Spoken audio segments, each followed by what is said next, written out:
class with the block 4, that is Political and Social Perspective, Unit 10.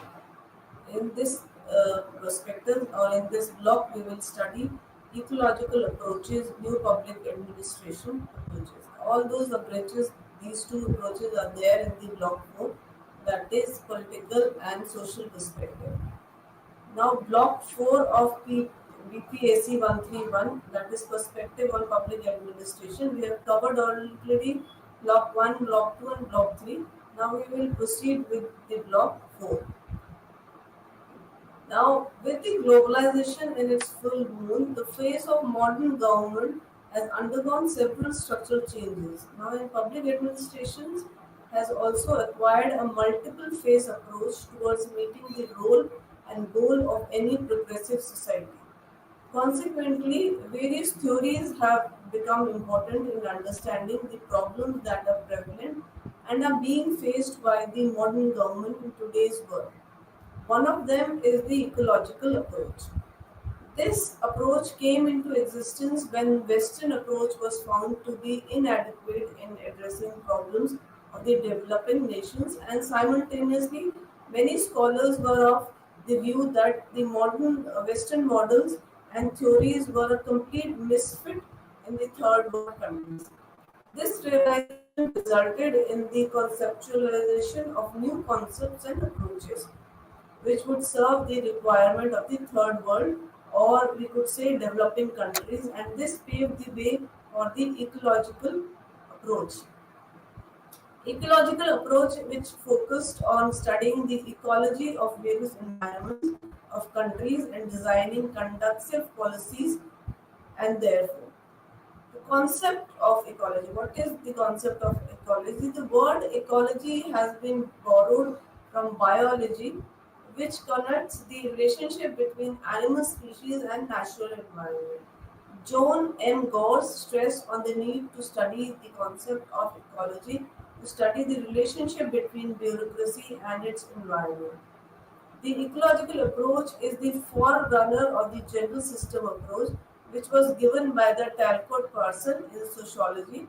Ferret Riggs, beginning a socialist himself, developed the concept of ecological approach. Basically, the Riggs has developed the ecological approach, which studied dynamic interactions between administrative system and its environment.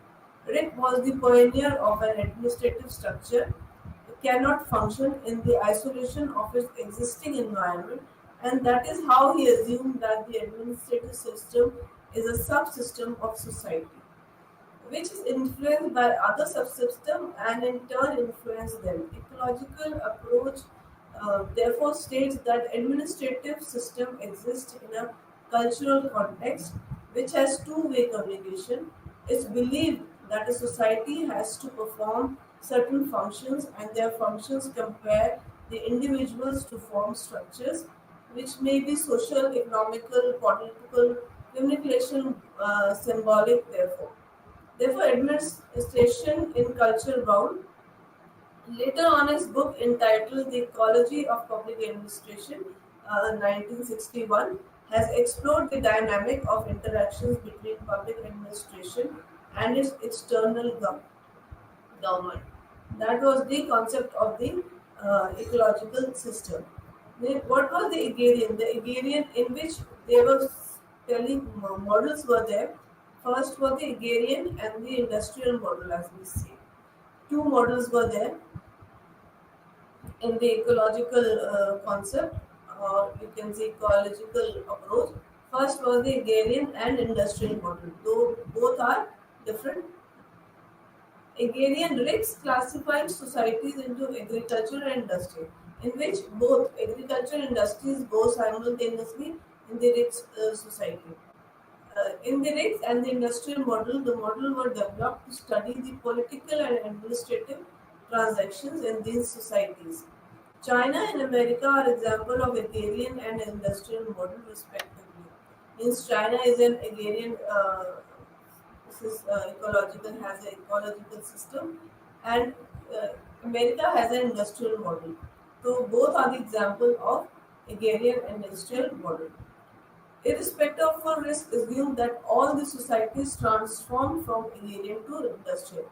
That is, the agrarian means the agriculture is the basic environmental need of the human. So, from first every whichever society it may be, first it comes the agrarian and then the agrarian or the agriculture, and then we develop into the industrial economy at the same point of a time of the history. The features of agrarian model we can say are could be or as follows. The predominant aspect of particularistic and diffused pattern. Uh, they have an ecological balance and they are really dependent on environment. There's limited social and spatial mobility and stable local groups, relatively simple and stable occupational differential, existence of different satisfaction system. Similarly, the characteristics of modern industrial society or industria were given as follows. First was the predominant. It is predominantly universalistic, specific, and achievement norms. Means it is divided into other that in the industrial model. It is universal. Means that is it is universal. And agrarian is aspective or particularly diffuse in its own pattern. Next, in the industrial society, is it is higher social and spatial mobility. It is well developed occupational system insulted from other social structures. Again, class system based on the generalization pattern of occupational achievements, prevalence of association functioning specific non-exceptual structures. These were the two features of agrarian and the industrial society. Soon the realization drawn that these models were two extremes to a prevalent society and were not helpful in studying the transaction in societies. The societies which were not yet fully industrialized but far more industrialized compared to the agrarian economies, therefore they addressed these problems. Lyrics developed an equilibrium model transactions from the transactional society, which were less developed, the agrarian dash societies, industrial were criticized on the grounds that the industrial does not exist in isolation, but as agrarian included within it. Therefore, two separate polar systems of society could not exist on this model, assumes an indirectional movement of the agrarian society to the industrial society. The clarification of the societies into two types of society proved to be too abstract and general. Therefore, these two agrarian and industrial models could not be fused together. Next model was the diffuse prismatic and diffracted model for developing societies. These were the another two models which was in the ecological approach. One was the fused prismatic, as I said, and second the diffracted model. The idea model of fused prismatic and diffracted societies aimed at studying the prehistoric development and developed society while explaining the concept of structural functional approach. It was mentioned that social structures may perform a large number of functions in some societies. This was called multifunctional and social. Such social structures were called functionally diffused. On the other hand, functionally diffused or functionally specific social structures performed only prescribed limited functioning risk called functioning refused to society as fused and their functional specific societies reflected. The societies that was intermediate on these types of societies was called prismatic, means the fusion of both functional and the multifunctional societies. It was called the prismatic society. Prismatic society had features of both views and deflected society whose top risk emphasis emphasized that all societies are general prismatic and no society could be called purely fused or reflected. To be noted that which developed prismatic reflection models only has parameters and their accepted characteristics are found in any actual societies. The primary concerned outbreaks were the study of administrative problem of the developing or transaction society, the basic characteristic of the prismatic society. Now the basic characteristics of prismatic societies. The basic characteristics of prismatic societies could be: one is heterogeneity.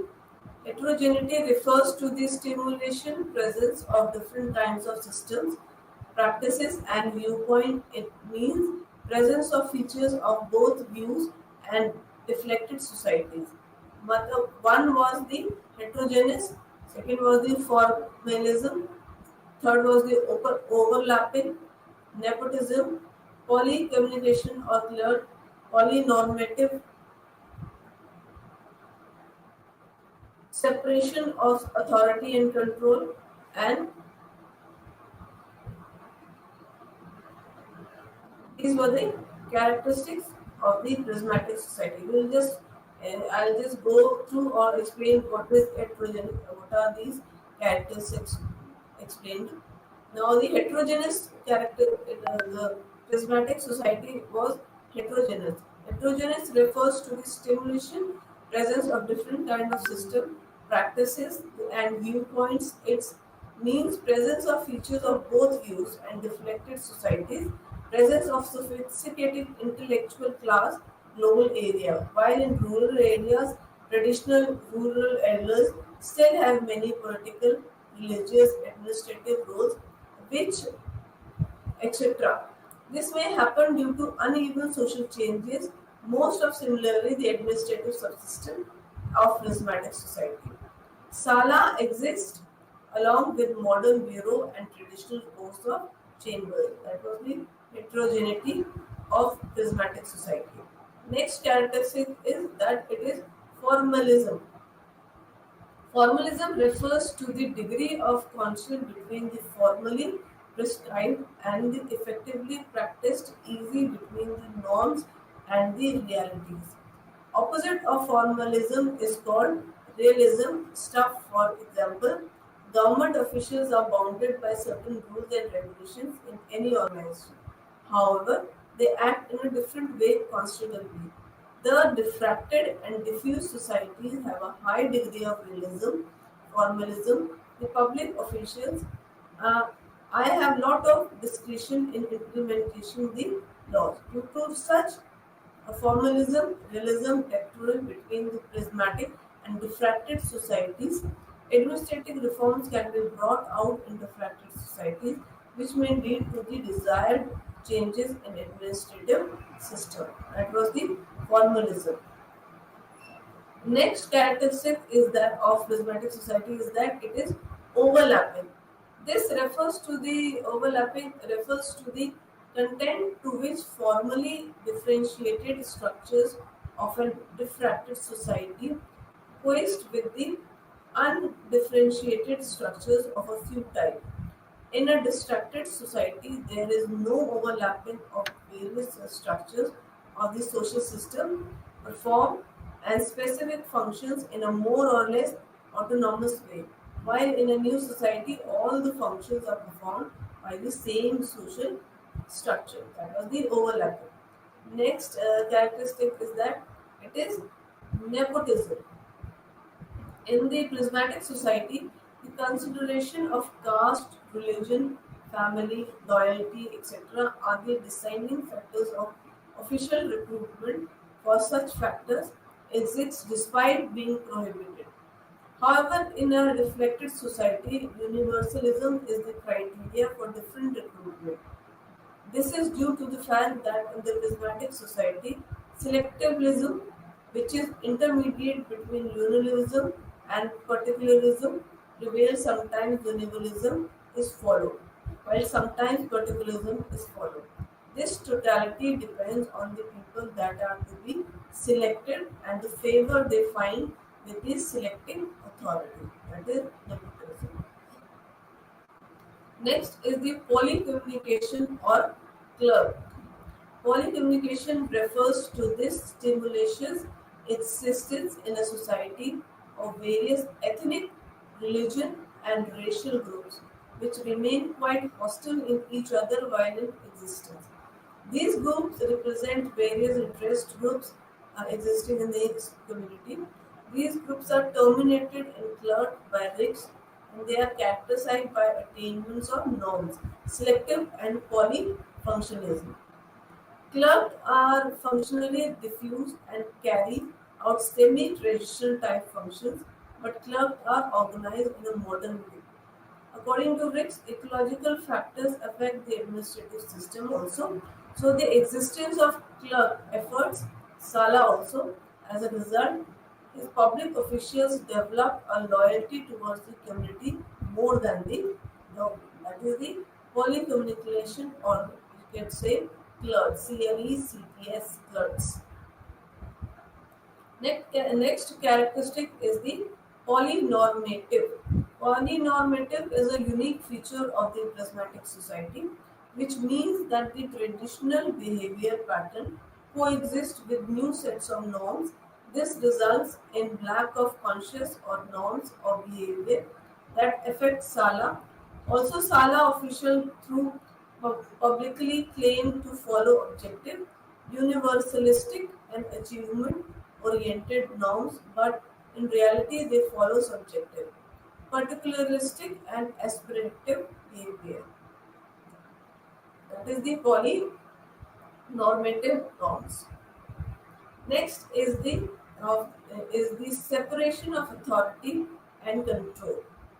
In their prismatic society, the authority and control structures are separated. Through each type of society have highly centralized and concentrated authority structures in this society. Still, the control system is highly localized and decentralized. This means that there is a separation of deep authority from the de facto control. This control system finds roots in society, culture of polycommunication, clerk and polynormative. Means the polycommunication and polynormative both are separate authorities which is in the prismatic society. That is why it is called the separation of authority and control. Now the next model is the bazaar or canteen model. Uh, and we could also say the basis of prismatic economy. The bazaar and canteen model is the basis of prismatic society. In the transactions of prismatic society, the economy is presented by bazaar canteen model as propagated by F.W. Riggs. It was the economic subsystem of prismatic society that was termed as bazaar canteen by Riggs. Bazaar is the market which has demand supply price determinacy, but the canteen presents the state of price determinacy of the agrarian setup. The economic subsystem of prismatic society behave as subsidized canteen where the goods and the services are provided at lower rate for the members of special alert or the political influence group who have access to the canteen as a tributary canteen.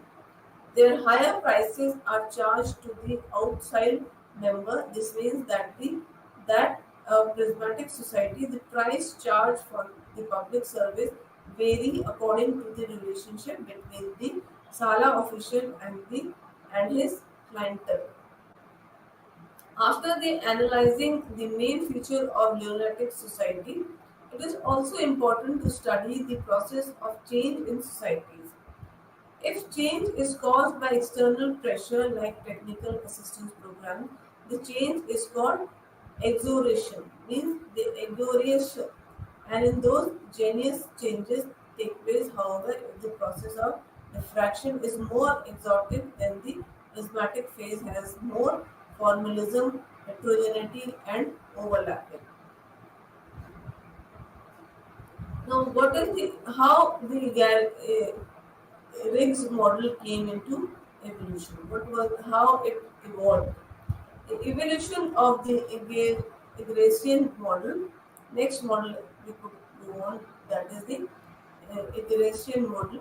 Now the Agrarian prismatic Sala model, that is the full name of this model, was also not separate from being criticized, and the grounds for criticisms are also as follows. First, Riggs was criticized for using terms from physics such as diffracted, refracted, and prismatic, which do not explain the nature and function of society. Secondly, the ecological approach fails to explain the process of administrative reforms in the third world countries. In Recreation analysis, the major focus is on the impact of external environmental factor on the administrative subsystem and not the other way around. Riggs has considered the impact of external social culture, economic and political factors on Sala, but he has not considered the impact of Sala on social culture and economic factors through the effective of political environmental has been considered to some extent. Now, further, if we go on, the prismatic model gives a vivid picture of social system in a transition society, but not that on the component and details of the administrative subsystem. The environmental factors affecting the administration have occupied much space in the Bayesian model rather than the administrative subsystem. Thus, the prismatic society cannot be considered to have all the components as prismatic. There may be cases when some social structure in social society are relatively diffracted in comparison to the other. So there is a need to consider mixed categories of a prismatic model. Mostly important, US has been treated as a role model of a refracted society, although it is found to be more of a prismatic society, and the ecological approach tends to affect the American psychology, in which the third world countries were generally looked down upon as backward, underdeveloped, and their salvation was only possible if they moved towards the American model of industrial society. That is how the evolution of Eurasian model came up. Now, that was the Eurasian model. In the ecological concept of ecology, we have gone through the characteristics of the agrarian society model, then the industrial model, then then came the diffuse or prismatic diffracted model. That has its own characteristics. Then we had gone through the bazaar canteen model, the basis of the prismatic society, and the evolution of the agrarian representation model. Now, in this block, it is the fourth block, we would go through the next approach, that is the unit 11, that is the new public administration approach. In new public administration approach, before we go into understanding new public administration, it is important to first understand the nature of public administration. Public administration refers to the administration which is carried out in the form of service that are rendered for the welfare of the people. Therefore, public administration is the implementation of government policy and is also an academic discipline. Public administration as a discipline emerged in the year 1887 when Woodrow Wilson first formally recognized public administration in an article entitled The Study of Administration. Wilson's article is considered to be an important landmark or the beginning of public administration as a discipline. Wilson's vision on administration as a separate discipline to study government in action gave an impetus to public administration. Public administration consists of the multifarious activities undertaken by a government to look after its people. or to manage its affairs. Keeping in mind the various interpretations of the concept of the administration, it is important to understand the meaning of the term public and administration. The word public stands for the people or of a definite territory or state, as the will of the people of a state is represented by the government of the state. The word public also has a specialized governmental meaning. Therefore, the act of administration performed by the government are called public administration. There were phases of public administration. We can broadly divide the history of public administration into following five periods. Period 1 was in 1887 to 1926. Period second was 1927 to 1937. Period third was 1938 to 1947. Period 4 was 1948 to 1970, and period 5 was 1971, and it is continuing till now. Now we will just briefly discuss uh, these five periods.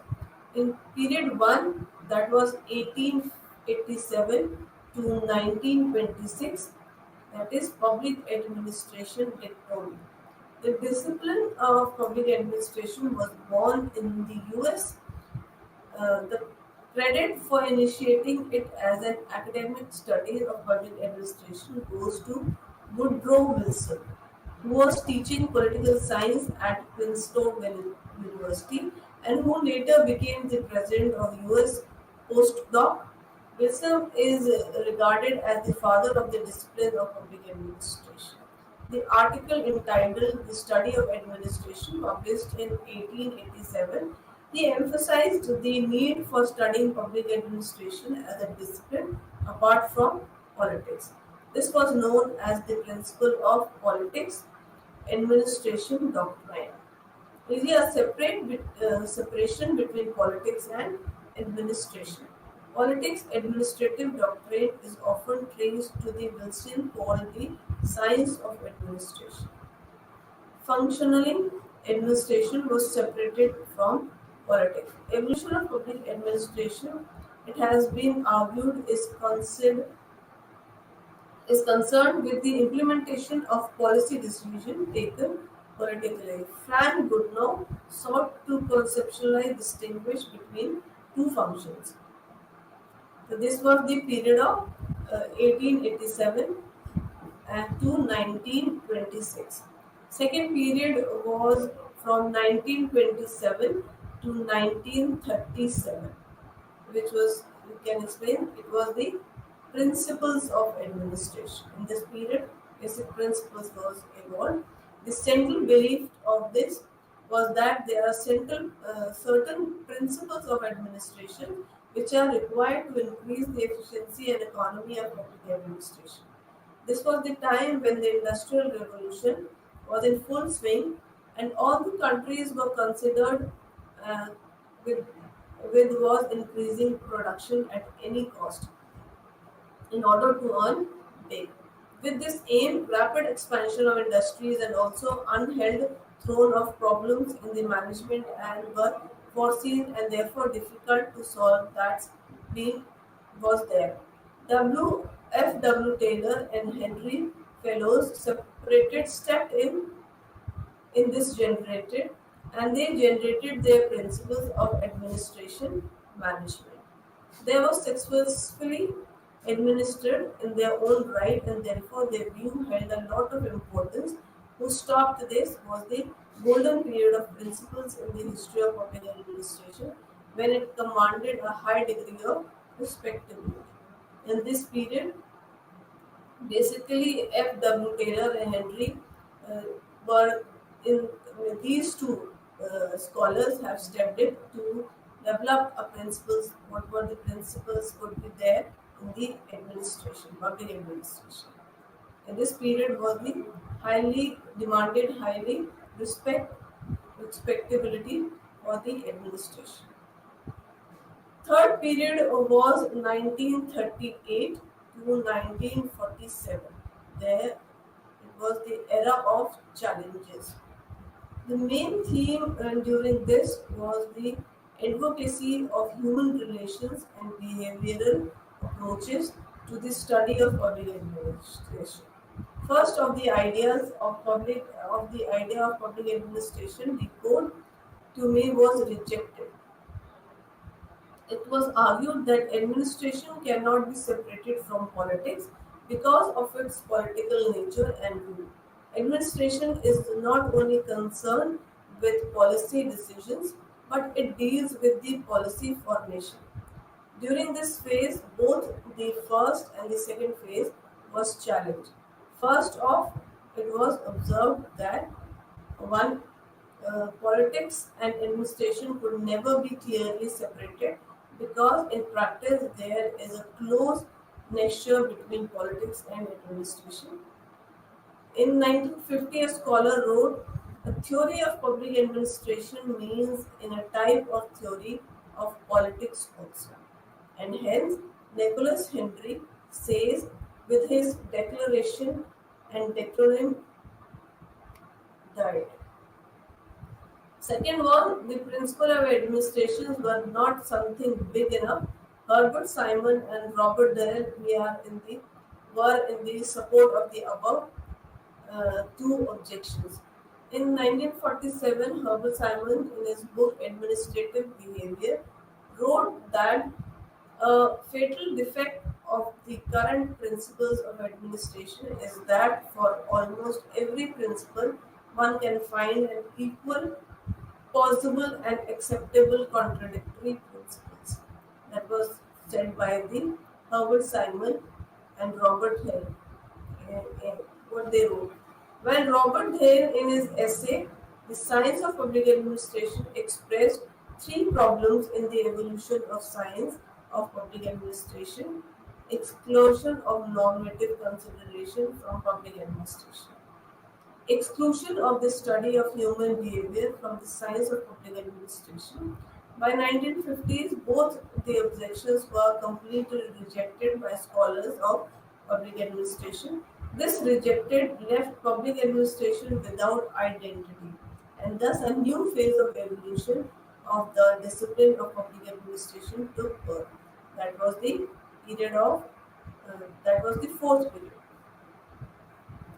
Now, in the fourth period, that was 1950 to 1970, in this period, the crisis of identity of public administration or political science. In this phase, public administration was re-established into the mother discipline of a political science, but there were several issues such as absence of comprehensive intellectual framework or public administration as a separate discipline. Second was the business of political scientists of indulge public administration into political science. These were the two issues which arose in 1950 to 1970. During 1960s, the American Political Science Association moved officially to rid itself of public administration. So a scholar pointed that political science seems to have less utility in the education of public administration. Political science educated for intellectualized understanding of public administration, whereas public administration educate for acknowledgeable actions. Means political science educate only the intellectualism of understanding, while public administration educate for knowledge of actions. Now, in period 5, that was 1971, and it is continuing. It is the administration as management. When the public administration was looked upon as a management.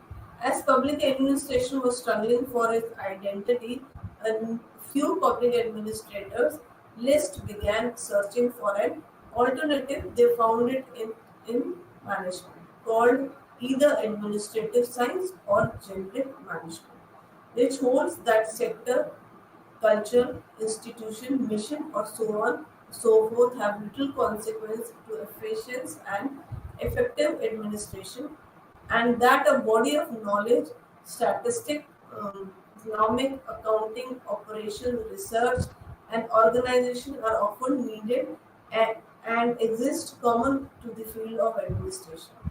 But it is noteworthy that management focus is exclusively technical, whereas public administration focus is both technical and normative. Finally, it was becoming increasingly clear to public administrationalists that neither political science nor management addresses their interests, nor could they form they with this a new phase began. That was the public administration as public administration 1970 present to this present period. Public administration eventually parted away with political science and management, and it emerged as an autonomous do to know study the practice was. So, in 1970, public administration declared it as an independent discipline with the birth of National Association of Schools of Public Administration, that is NASAPA, National Association of Schools or Public Administration, NASPAA, NASPA, that was emerged. Now, what is the concept of new public administration? New public administration traced its origin to the first Monroe Conference held in 1968 under the patronage of Win Waldron. This conference brought together the top scholars in public administration and management to discuss the flap on the state of the field and its future. First of USA at that time was grappling with unusual social and political unrest.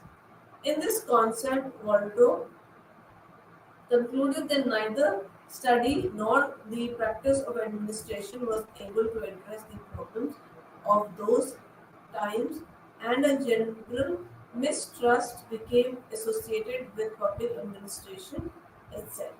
Therefore, the need of the hour was to prevail the ethnic obligations of service sector that was necessary in rebuilding the public trust of government and bureaucracy, which has been implugged by the corruption and nepotism, and social scholars were of the opinion that public administration should act as an instrument of initiating and sustaining social change. That is how the new public administration emerged. New public administration states that public administration does not function in a vacuum, and the administration is responsible towards the need of the society at large, which therein caters to the problems and mannerisms of these societies. It was therefore an anti-positivist, anti-technical, and anti-hierarchical reactions against traditional public administration. The rise and growth of the concept of NPA can be traced to first the Honey Report on Higher Education for Public Service, which highlighted the institutional shortcomings in the area of public administration between these scholars and practicing administrators. Second was the Philippine Conference on the Theory of Practice of Public Administration, 1967. This conference emphasized the role of public administration in terms of addressing social problems and promoting social equity with the progressive transformation of the state from a policy state to a welfare state. Third was the Monroe Group Conference, which I already had discussed earlier also.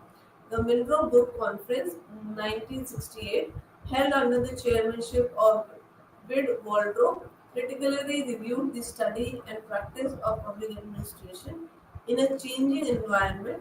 The conference advocates a normative approach instead of a value-free approach to address the economic, social, and psychological evils of the society.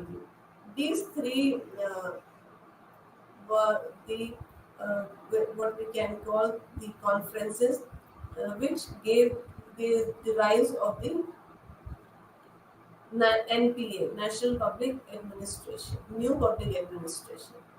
The Honey Report, first was the Honey Report, second was the Philippine Conference, third was the Monroe Brook Conference, 1968.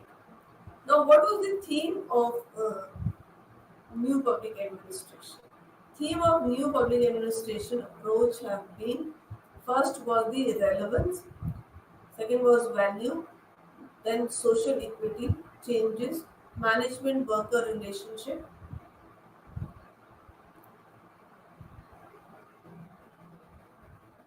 These were the themes of new public administration. We'll just I'll just go on and explain all the themes. Theme of new public administration approach have been relevance. Relevance is stated that a traditional public administration has too little interest in contemporary problems and issues. Social realities must be taken into consideration. People should see changes as relevant, meaning thereby that changes should be specific to the needs of the area and the needs of the people. It advocated that whatever issues are addressed pertaining to the activities of public administration should be relevant, keeping in mind the prevalent social concern of the country and the citizens. Next was the value. Values in neutrality in public administration is an impossibility. Values are a prerequisite of development. Value centralistic should be an organizational goal, and it is to be taken into account when conducting all public policy formation. The citizens, their problems have to be catered to with value sensitivity and orientation, which in turns make the organization more effective and efficient. That was the value should be there. Next was the social equity. Realization of social equity should be a chief goal of public administration. The main objective of any organization is to treat all citizens at power, irrespective of caste, creed, color, or race, or social race of social equity is an important component for any organization to prosper and flourish, and this was propagated by the new public administration approach. Means the social equity should be there irrespective of caste, creed, color, social norms, etc. Next was the change. It is an inevitable part of the society, and every organization should adapt itself to the changing scenario of the prevalent times. This change infuses a sense of newness and foster adaptability only to keep the citizens and their welfare at bay. Thus, operational flexibility and organizational adaptability encompassing the environmental changes should be inbuilt in the administrative system. Means the changes we should always welcome changes in our organization or society, because changes gives us the scenario of development. Next was the management worker relation. There should be equal emphasis both on efficiency and human consideration. This new approach focuses on both the efficiency and the human relation criteria in order to achieve growth and successful. NBA provides social solution for achieving this goal, popularly called the 4Ds. The 4Ds are the first is the decentralization, debureaucratization, delegations, and democratization. These are the 4Ds in the new management workers relations.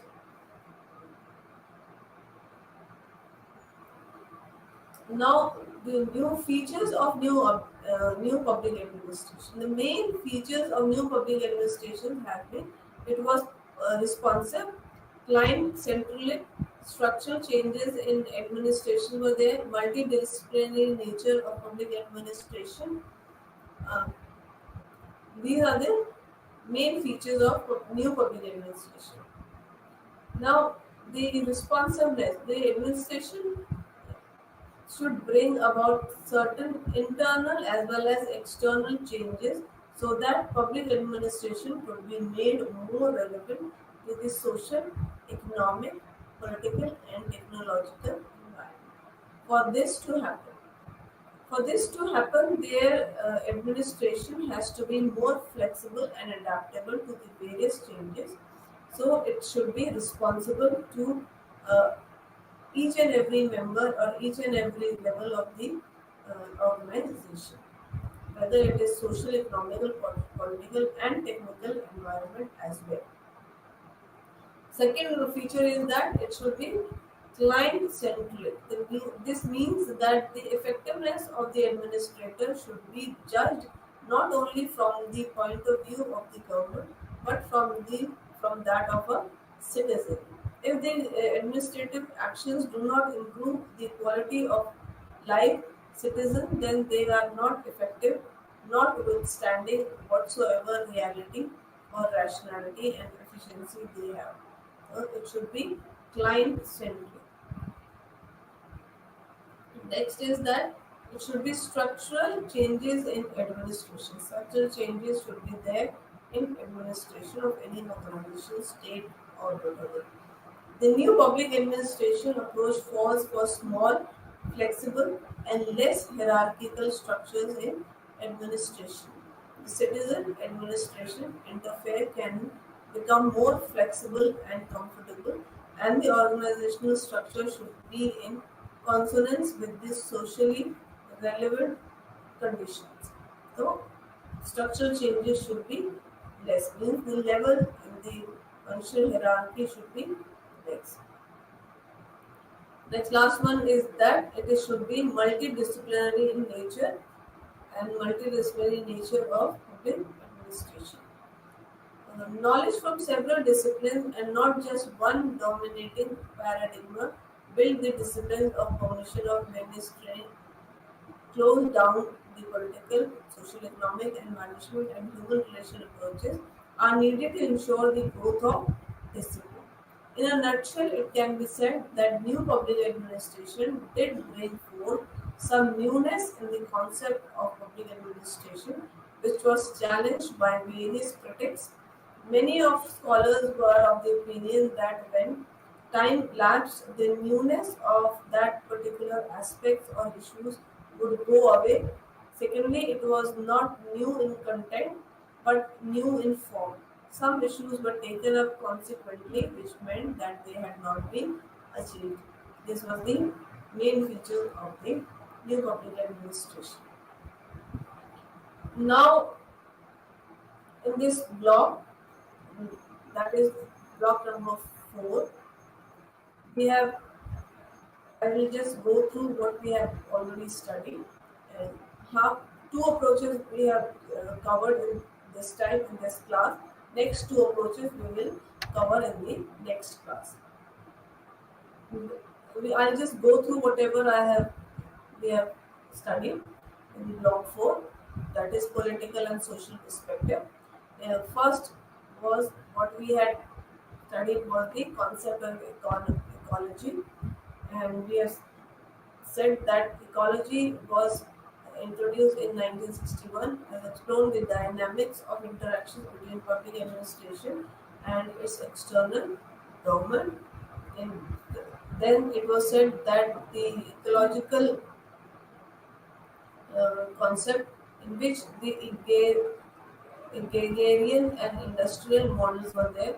Agrarian model is basically, which we explained, was the agricultural concepts, and the industrial model, as the word says, is the concept of industries.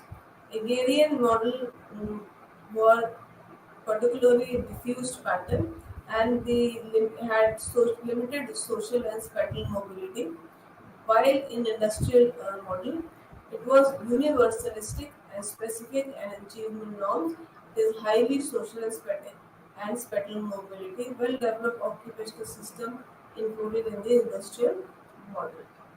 First was the agrarian and the industrial model. Second was the diffuse, prismatic, and diffracted model. Diffuse prismatic is one, and diffracted is the other one. That is the opposite of one another.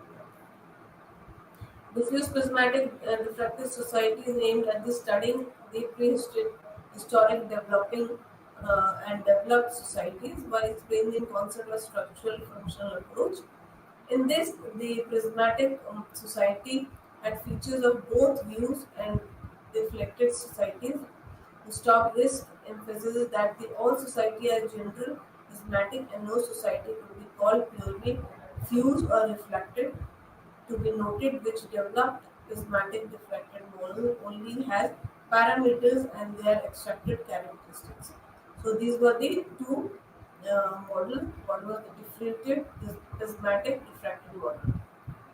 First was the Hungarian industrial model. Second, diffuse prismatic and diffracted model. Then was the third was the bazaar canteen model, the basis of prismatic society. That these three models were in the ecological approach. I am just repeating it once again. First model was the agrarian and industrial model. Second was the diffuse prismatic refracted model for developing societies. Third was the bazaar canteen model, the basis of prismatic society. These three models are there in the ecological approach. Now we had gone through the egalitarian model. Fourth was the Ixarian model. The Ixarian prismatic Sala model was also not spared from being criticized, and therefore, firstly, Rix was there to form this model. That is why it is called the Ixarian model. Ixarian prismatic Sala model. That are the four models. Next, we in the unit 11, we had gone through the new public administration approach. Now, how we have studied all the new phases. New public administration has phases, five phases. Period 1, 2, 3, 4, and 5. Period 1 was from 1887 to 1926. Period 2nd was from 1927 to 1937. Period 3rd was 1938 to 1947. Period 4, 1948 to 1970. And period 5, 1971, and it is continued till present day. These were the five phases of public administration. They have, I've explained it all the eras, all the periods. First period is called the public administration Victorian, that is, the public administration was born in this period. Second period, that is 1927 to 1937, it is called the principles of administration. Basic principles were developed in this phase. Third period was 1938-1947, that is called the era of challenges. Many challenges came upon in this era, and scholars like Nicholas Henry, and other scholars were there to face all the problems, and they reported while Robert Dale in his essay The Science of Public Administration expressed three problems in the evolutions of science of public administration, and this rejection left public administration without entity, and thus um, beside these phases, the new phase of evolution of disciplines of public administration took birth, and this new phase was the period fourth. That was the 1950 to 1970. That was called the crisis of identity of public administration as political science. During 1960s, the American Political Science Association moved officially to rid itself of public administration. So a scholar pointed that political science seems to have less utility in the education of public administration. Therefore, political science educates for intellectualized understanding of public administration, whereas public administration educates for knowledgeable actions. That was the period 4. Period 5 was from 1971 and it is continuing. That was called the public administration as management. These were the 5 periods of public administration. Now, public administration as public administration, which till that was in 1970 till present, it was public administration eventually parted away with political science and management, and it emerged as an autonomous uh, study and practice. So, in 1970, public administration declared it as an independent discipline with the birth of National Association of Schools or Public Administration, that is called NASAPA. Now, the new concept of new public administration originate. The new public administration traced its origin to the first Minot Good Conference held in 1968. I have gone through under the patronage of W. Waldo, and we have discussed all these things. The theme of new public administration was first was relevance, second was value, social equity, changes should be there, and management workers relationship should be what was there means there 4 Ds should be there in management worker relationship. 4 Ds are decentralization, debureaucratization, delegation, and democratization. Yeah, that popularly called as 4 Ds in the management worker relationship. Now, the features of new public administration, the main features of new public administration, we have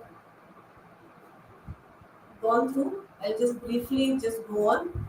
The main feature of new public administration have been responsiveness, centricity,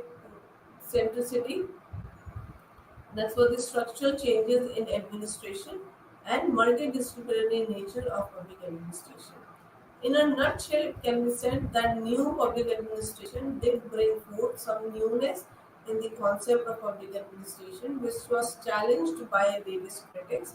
Many of scholars were of the opinion that when time lapsed and the newness of that particular aspect or issues would go away.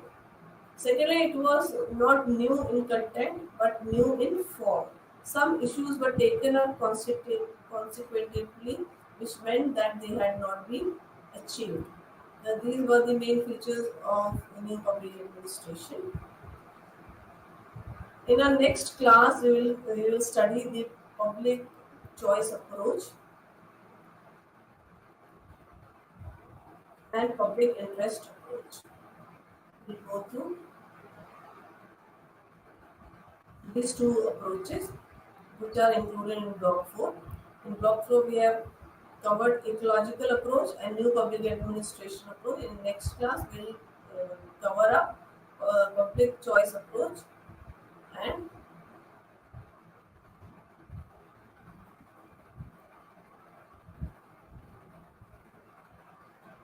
public choice approach and public interest approach.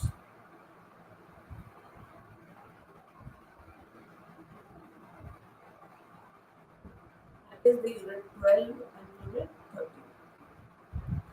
Now, so in our 4 classes, this is the 5th class. We have covered block 1, block 2, and block 3 of public BPAC 131, that is perspective of public administration, in which we have studied the following approaches, and that is scientific approach, administrative approach, uh, bureaucratic approach, human relation approach, decision making approach, system approach, social psychological approach, public policy approach, public science approach, today ecological approach, and new public administration approach. Means in this 5 classes we have covered around 11 approaches. So for the next class, we'll go through the other 2 approaches, that is in the block 4.